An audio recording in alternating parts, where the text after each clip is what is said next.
get a signed piece of, like a signed contract that says, we will buy you a new carburetor, but give us this one right now. Hey, because Grandma's not doing it. So truth be told, I'm anticipating that when that carburetor's bought, I'll be the one doing the work on the station wagon.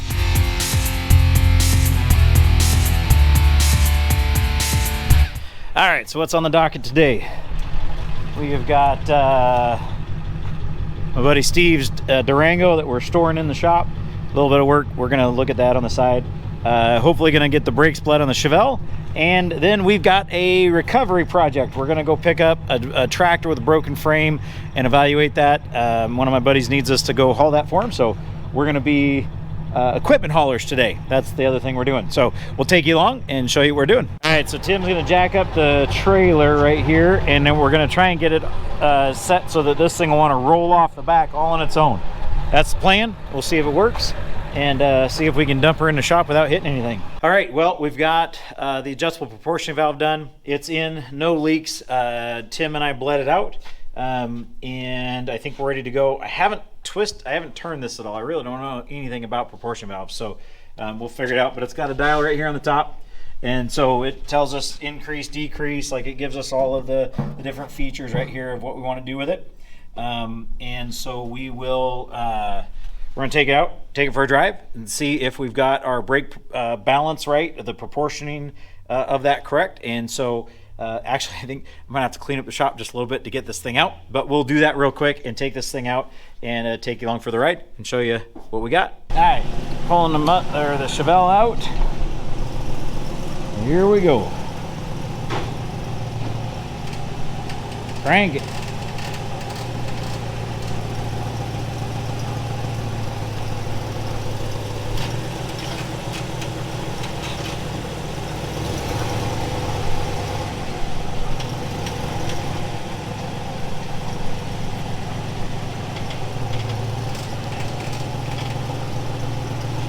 Manual steering at its best.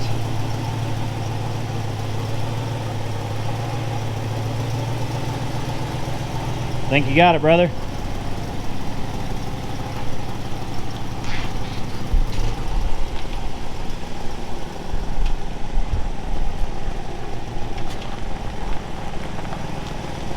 How do those brakes feel? Oh, nice.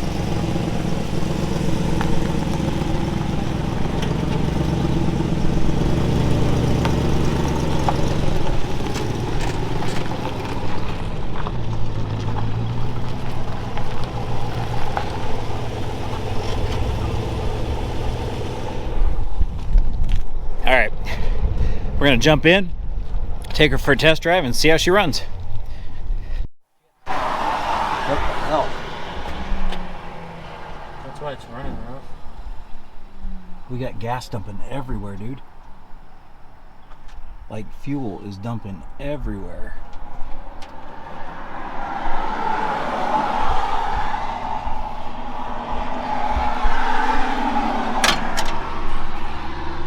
See any leak on there. Pop that carburetor off. Yeah, pop that off. Let's make sure the choke's not stuck on.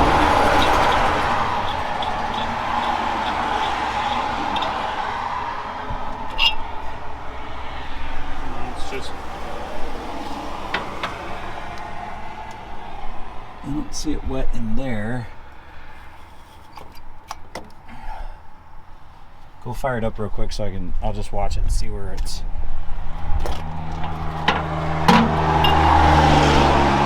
Cause there's fuel everywhere on that thing. What?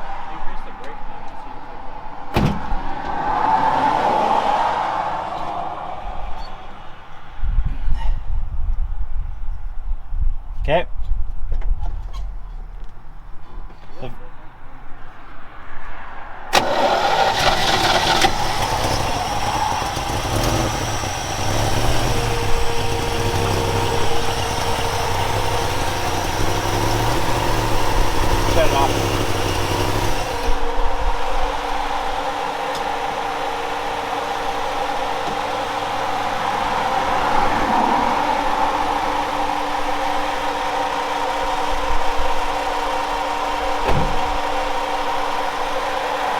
dumping right here out of that. Dumping.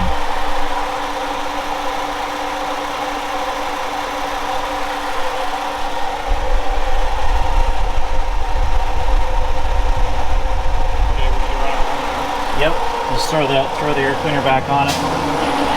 We'll run it home, and we'll pop that off and open that up, see if we can figure out the leak. All right, so brake test, not totally a failure. However, fortunately we stopped and checked on it because we had fuel just dumping out of the carburetor. So we're gonna run her home and see if we can figure that out. Yay! Yay! No fire, which is good. We'll have to bleed them. We'll get this gas thing fixed and then we'll take it out for another test run and check it. Well, all right. They don't stop at all. I just go to the floor. I go all the way to the floor. Okay. Well, we'll have to double check, make sure we don't have something leaking somewhere. So here's a leak. We've got gas just dumping out of this filter right here. So we're gonna pop that loose, take it off, see if we can figure out what's going on. So let's grab a 9/16 half inch and then looks like what, 1 inch or 7/8. But yeah, I mean, it is just dumping fuel out of there. So you can see this valley. It is loaded with gas in here. It was just running. Just running. So, all right, so we're going to check that and see if we can get that figured out. All right, guys, so we got a problem with the Chevelle.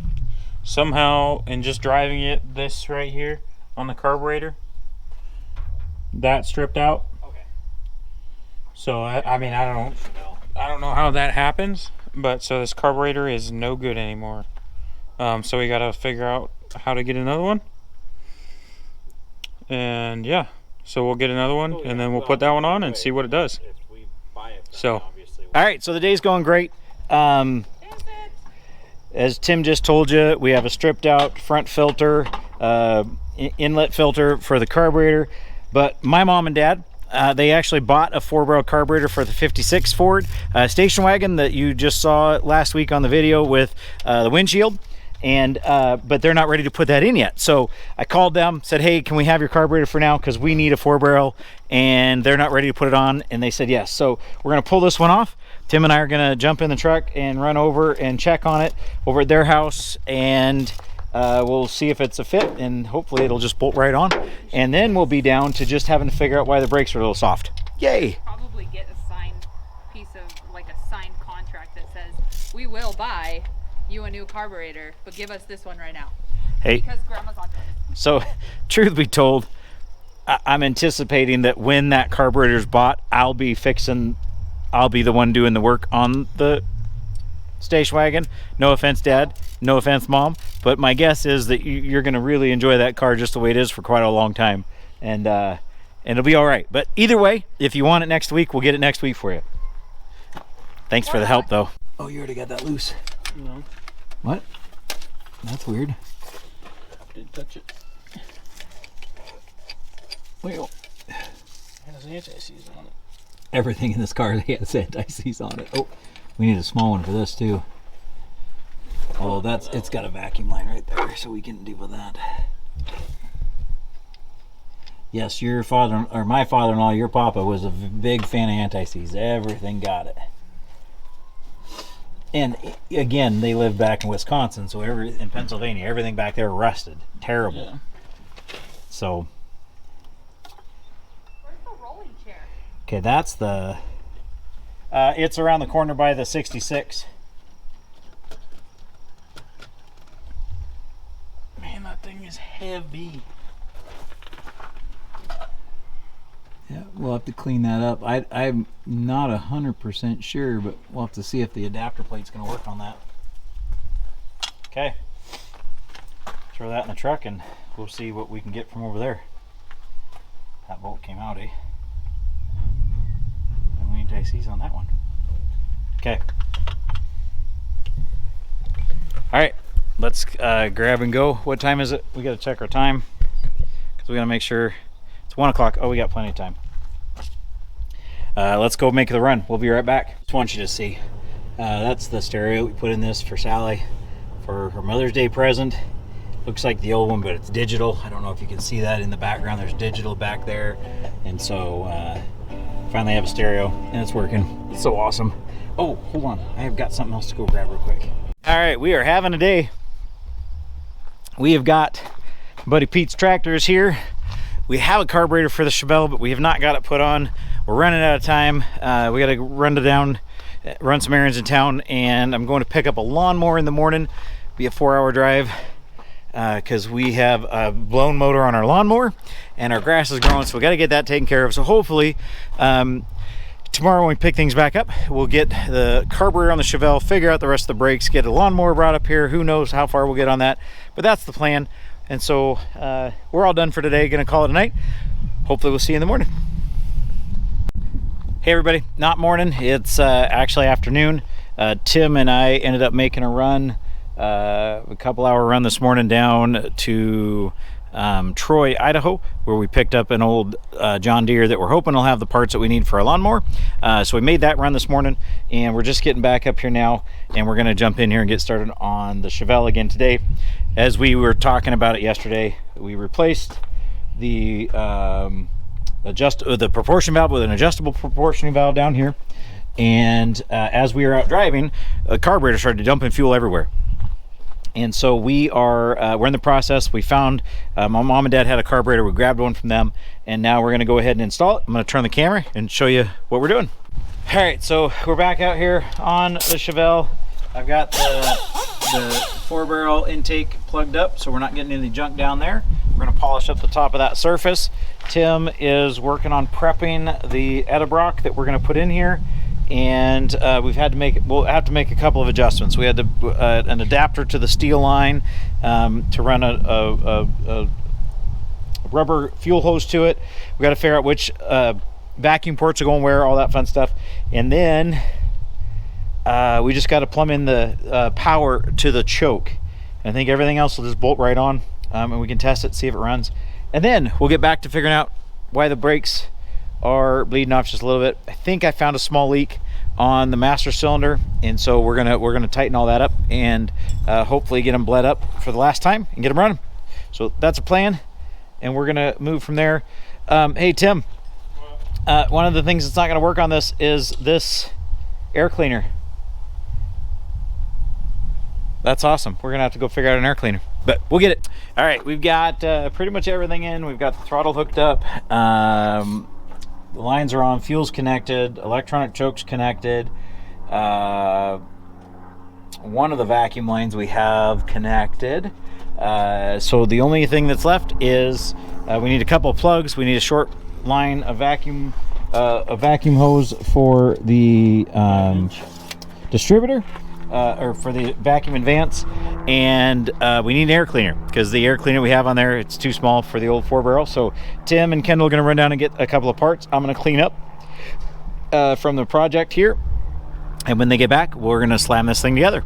All right, so Tim got all the parts, and we definitely have an exhaust leak in here somewhere, so we're gonna have to address that at some point. And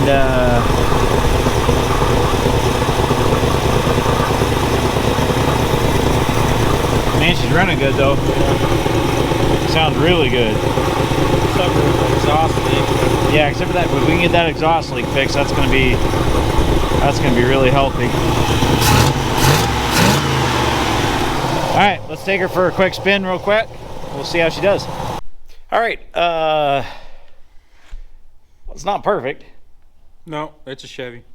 But it's getting closer. Yeah.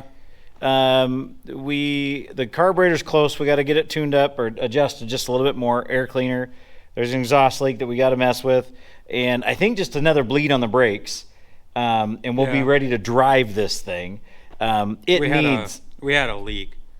Master cylinder was leaking still. We got a little bit of air in there from just driving a little bit, and I think the reason it didn't really show up when we were bleeding it is because we didn't have like all the pressure from, because when the reservoir's open, we push soft so it doesn't shoot out, Because otherwise it Yeah, it shoots all the way it'll over. shoot like 10 feet. Yeah. So I think because of that, it wasn't getting enough pressure built up To actually get it all the way to out. cause a problem. Yeah. So And it needs a new transmission. We got to get the clutch redone. I mean, the clutch was slipping. We're gonna try and limp it through this summer. But after we're close, I'll tinker on that this week when the other parts come in. We can finish that up. But next, we're gonna turn our attention. I'm not gonna show you today because it's a pigsty. We've started tinkering, but we're gonna be turning our attention to the 66. A little bit of work on the front end to get the steering right, and then we're going to the back. Throw the tank in. Get a couple of welds finished up on the rear end, and then we're starting to put it back together. Yep. See if we can't get that thing to run. So that's the plan. We'll keep showing you what we're doing. Thanks for following us, and don't forget to like, subscribe, and share our videos with others. We appreciate it. thanks for watching.